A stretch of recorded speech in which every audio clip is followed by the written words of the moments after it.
is a dog-eat-dog world, but in this case, we're talking about snakes. Dozens of snakes were released into the wild in North Florida to eat other invasive snakes. Florida has been a place of buzzing wildlife and endless life, but now new threats are developing and it's not looking good. Snakes are disappearing, invisible parasites are spreading, and predators are changing their ways. Who will win this hidden war? How will the swamps look next? Join us as we reveal the aftermath nobody could have expected. Florida before the fall. The Florida Everglades was not just a swamp. It was a river that moved slowly, stretching over 1.5 million acres.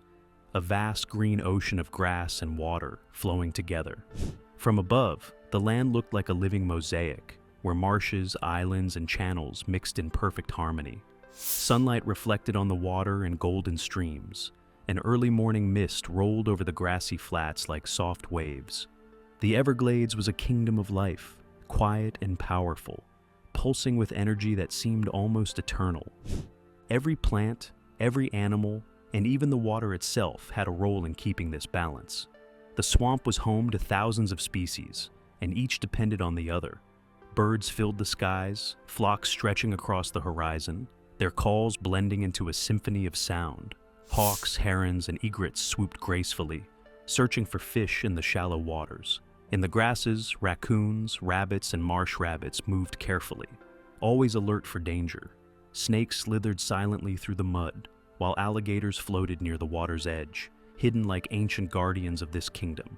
Everything had a place, and everything mattered. This land was more than just a home for animals. It was a protector for millions of people. The Everglades filtered water naturally, purifying it before it flowed into rivers and lakes that supplied drinking water. The swamp absorbed rainfall, slowing down floods and preventing rivers from spilling into cities. It was an ecosystem so powerful that scientists estimated its annual value at more than $31 billion. Its importance was not only in money, but in the life it supported, in the quiet assurance that the natural world was working perfectly. Traveling along the small roads that cut through the swamp, biologists often stopped to watch the animals. Turtles crawled across the asphalt, and rabbits froze in the grass, peeking at cars as they passed.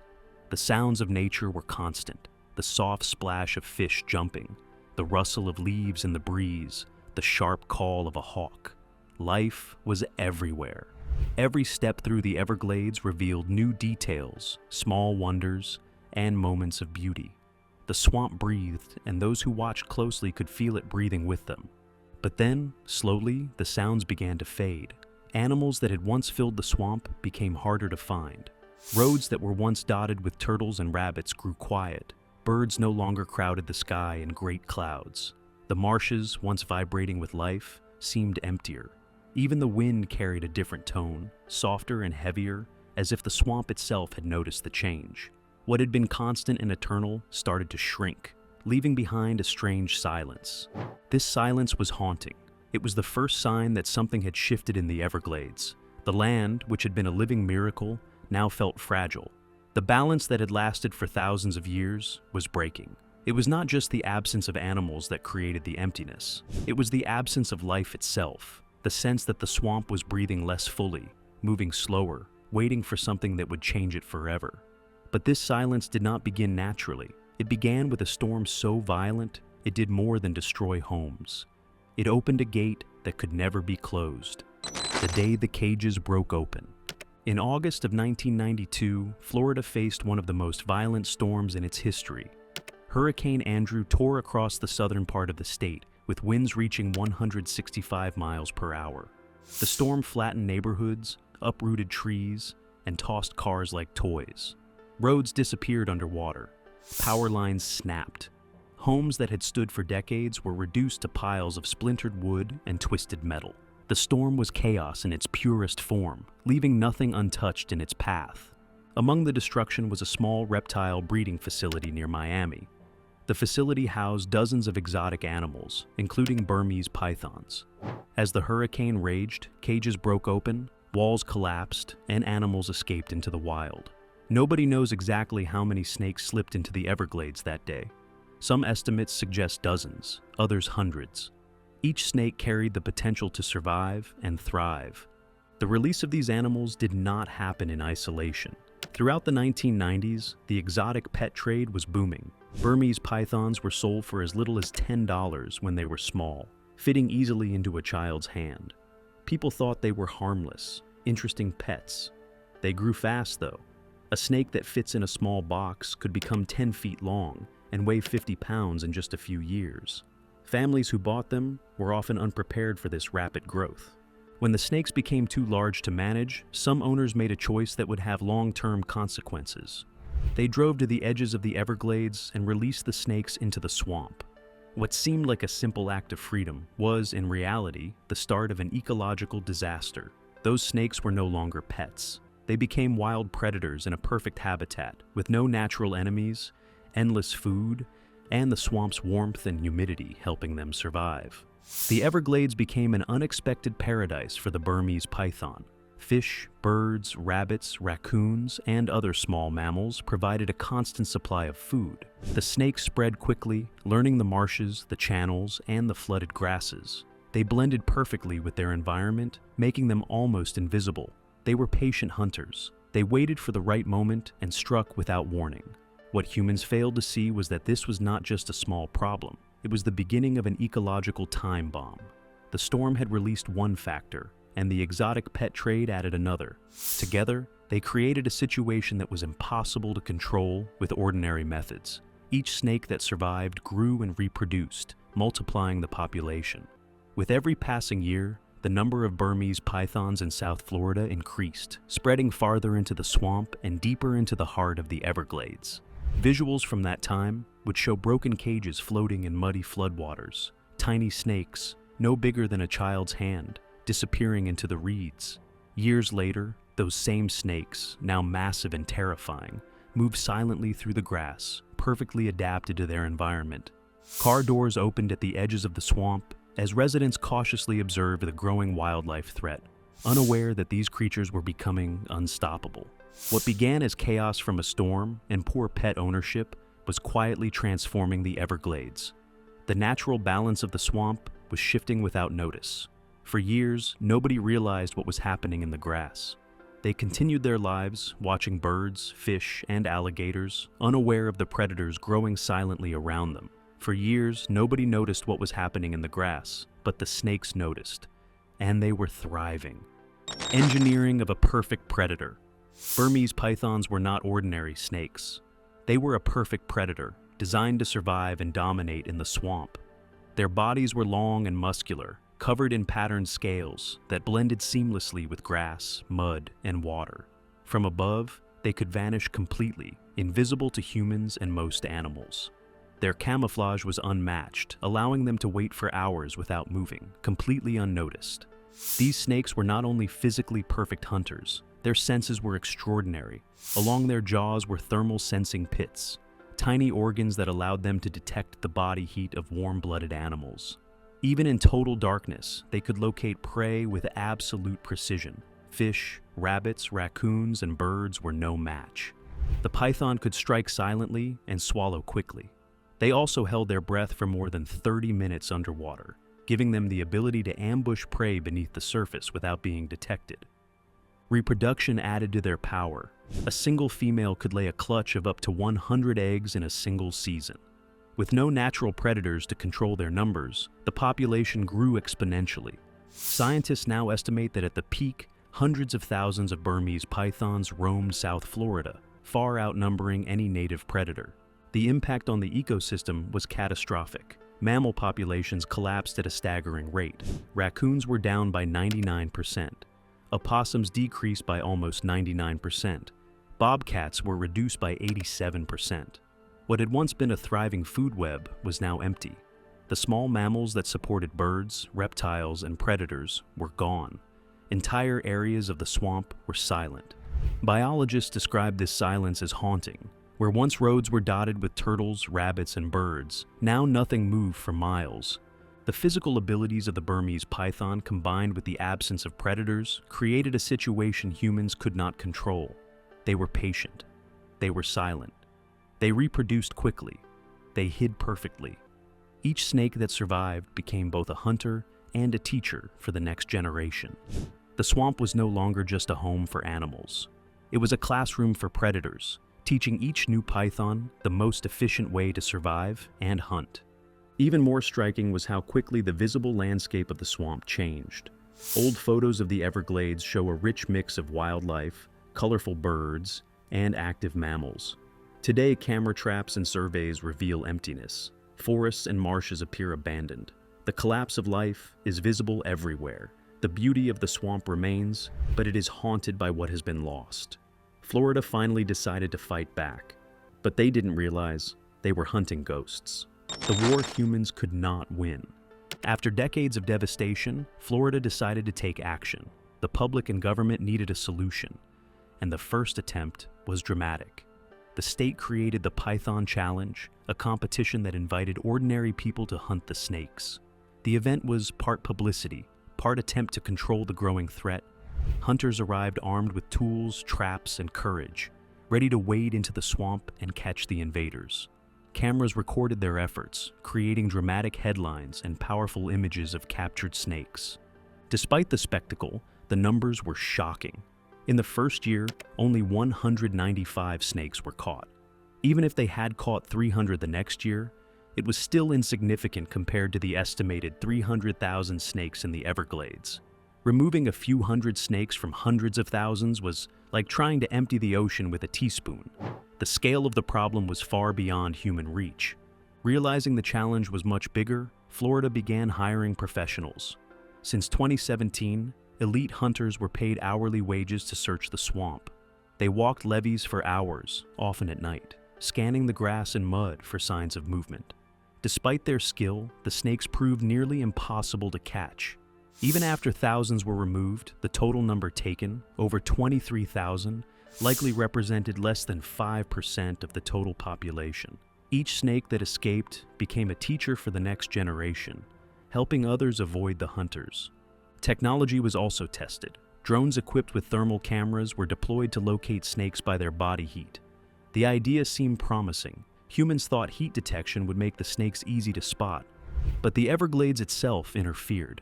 The swamp, sun-baked and warm, radiated heat. The cold-blooded snakes blended perfectly with this environment. To the thermal cameras, snakes looked like rocks in the mud. The drones failed to find anything. Engineers also designed robot rabbits to attract snakes. These devices moved and emitted heat, simulating real prey. The plan was to lure pythons into traps, yet the snakes ignored the mechanical decoys. They were ambush predators, patient hunters that waited silently for real animals. No fake heat and noisy movement could tempt them. Humans tried again and again, but technology proved inadequate against the instincts of a perfect predator. The only method that showed any real success was the Judas snake program. Scientists captured a male python and implanted a tracking device. Once released, the male would lead hunters to breeding females. This approach worked, but it was slow and expensive. Tracking one snake led to only a few discoveries. The vastness of the Everglades and the adaptability of the snakes meant progress was minimal. Hunters often complained that the snakes seemed to learn. They avoided traps, levees, and human activity, proving themselves smarter than their pursuers. Every attempt showed the same lesson. Humans were not in control. They could capture a handful of snakes, but the real population thrived undisturbed. The swamp seemed to watch the hunters, mocking their limitations. Every trap avoided, every decoy ignored, every snake that escaped reinforced the truth. The war was far from over, and humans were losing in ways they could not measure. But while humans were losing this war in the open, something microscopic was winning it in secret: the invisible invader. While humans focused on hunting the snakes, a new threat quietly spread through the Everglades. It was not visible to the naked eye. It was a parasite, arriving from Asia, known as the snake lungworm. This microscopic invader had found a perfect home in the Everglades. Burmese pythons carried it without harm. They had immunity. Native snakes, however, had no defense. The lungworm targeted the lungs of native snakes. Its life cycle was complex. Infected python waste entered the swamp. Cockroaches consumed the waste, absorbing the parasite. Frogs then ate the cockroaches, carrying the worms further. Finally, a native snake consumed the frog. Once inside, the parasite tunneled through the stomach wall, reaching the lungs. There, it fed on blood and tissue, clogging the airways and suffocating its host. Scientists discovered snakes gasping for air, worms wriggling in their mouths, and lungs filled with dozens of tiny invaders. The impact was terrifying. At least 18 native snake species became infected. The parasite spread far beyond the Everglades, reaching as far north as Jacksonville. It no longer relied on the Burmese python. Native snakes could now infect each other directly, making the problem unstoppable. Even if every python disappeared, the parasite would continue to destroy native reptiles. The food web, already weakened by the snakes eating mammals, faced a new threat. The lungworm's spread was unpredictable. Some species, like the Florida cottonmouth, seemed resistant. Scientists could not explain why. Others, like pygmy rattlesnakes and garter snakes, were quickly dying. Entire populations of smaller native snakes were declining. The ecosystem's collapse was happening at multiple levels. Mammals disappearing from predation, native snakes succumbing to disease, birds losing their food sources, and predators losing prey. Visuals from research showed horrifying details. Microscopic images revealed writhing parasites inside lungs. Trail cameras caught sick snakes barely moving. Maps showed the infection creeping northward with each passing year. Every new sighting of the parasite added to the sense of urgency and horror. The problem was no longer about visible predators. It was about something humans could not see or easily stop. Just when Florida thought it had enough snakes, officials announced they were about to release hundreds more. The return of the emperor. After decades of watching the Everglades fall silent, Florida announced a plan that shocked the public. Officials revealed they would release hundreds of snakes into the wild. Many people reacted with anger. How could the state add more snakes to a swamp already struggling under an overwhelming python population? Social media exploded with criticism. The plan seemed reckless, even absurd. Yet, behind the controversy, a carefully thought-out restoration effort was taking shape. The snake chosen was the eastern indigo, the largest native snake in North America. It could grow up to 9 feet long, with smooth, iridescent scales that shimmered in the sunlight like liquid metal. Its size and strength made it a natural predator, but its diet was even more remarkable. The eastern indigo could eat almost any snake it encountered, including venomous species. Its blood was immune to the venom of rattlesnakes, cottonmouths, and copperheads. This immunity allowed it to hunt freely, giving it a unique advantage in the ecosystem.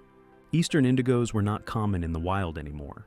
Urban development, habitat loss, and the disappearance of gopher tortoises, which they depended on for burrows, had caused them to vanish from much of their historical range. By 1978, eastern indigos had disappeared from North Florida entirely. Captive breeding programs had been running for decades to prevent their extinction, carefully raising indigos in controlled environments to prepare them for release.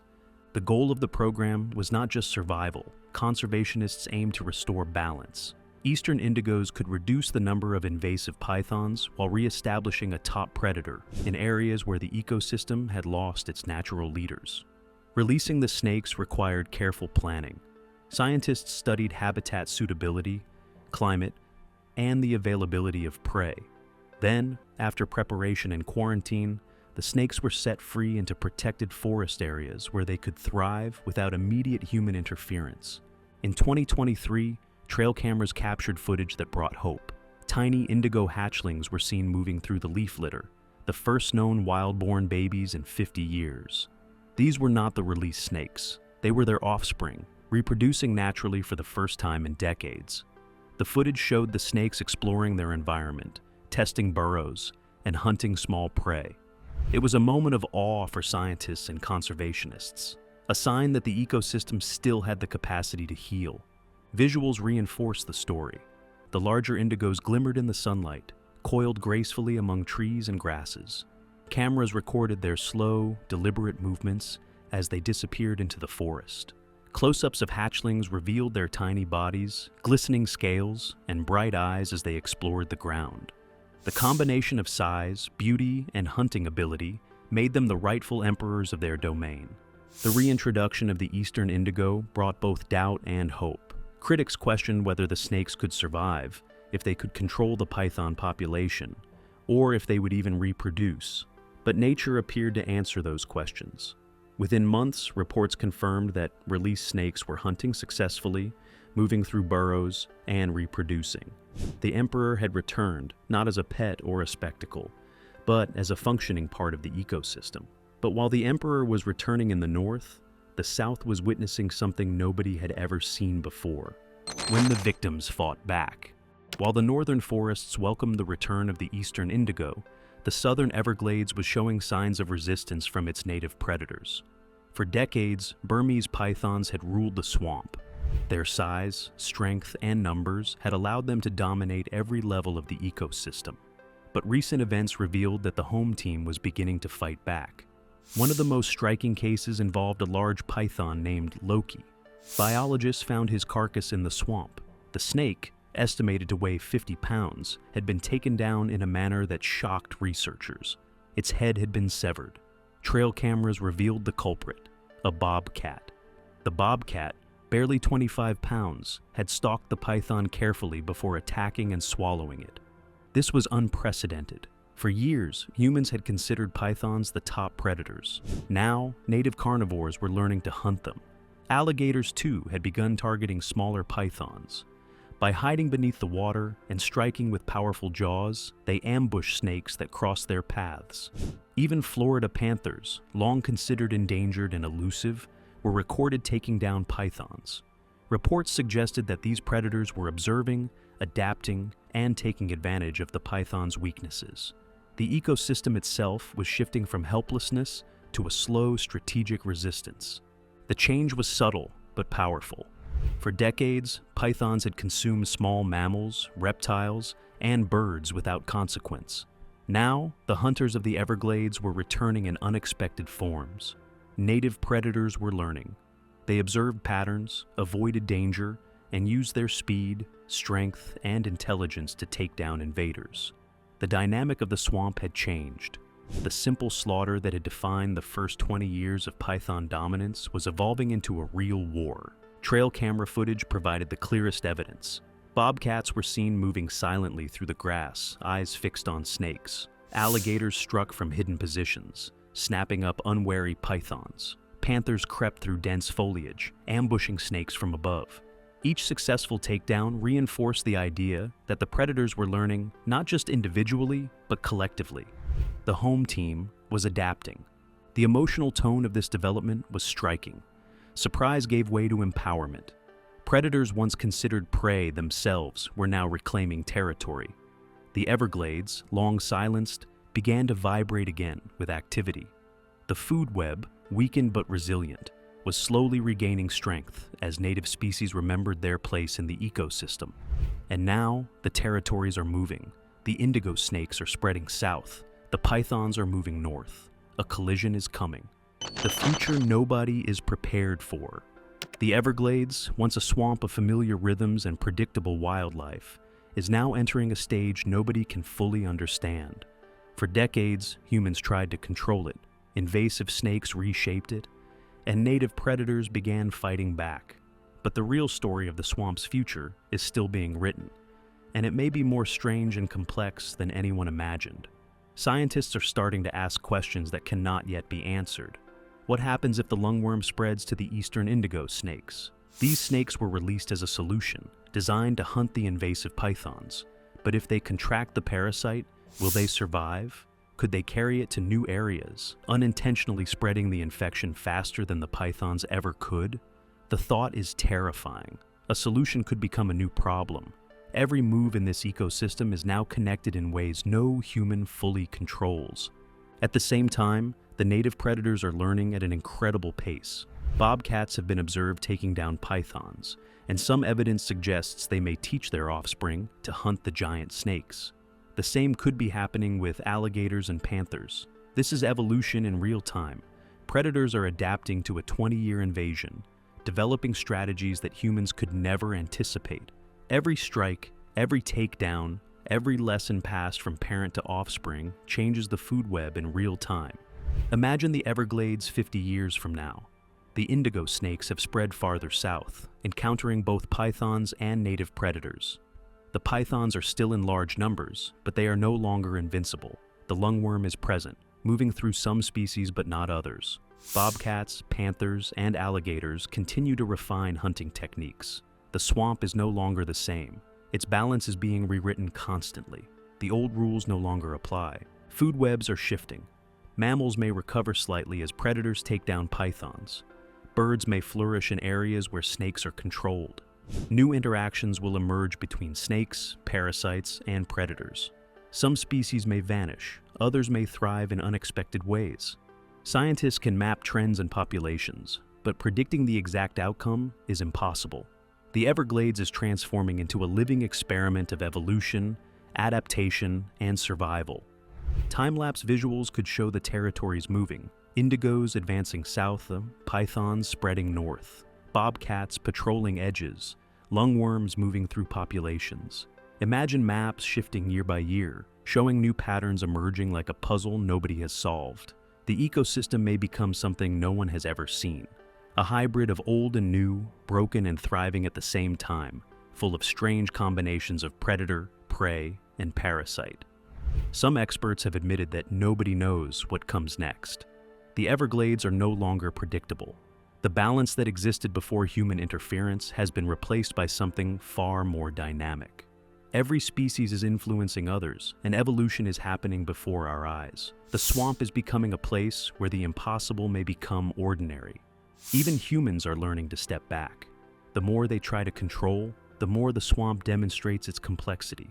The eastern indigo snakes may help restore balance, but only if they survive and reproduce. The pythons may continue to dominate areas where predators are scarce. Lungworms may redefine the survival of native snakes. Bobcats teaching their young to hunt invaders may tip the balance in surprising ways. The future is unpredictable, full of both risk and resilience. The Everglades is no longer the swamp we knew. It is becoming something new. The only question left is, will this new version of nature be stronger than the one we lost? If you enjoyed this video, like and subscribe, and also click the next video shown on your screen.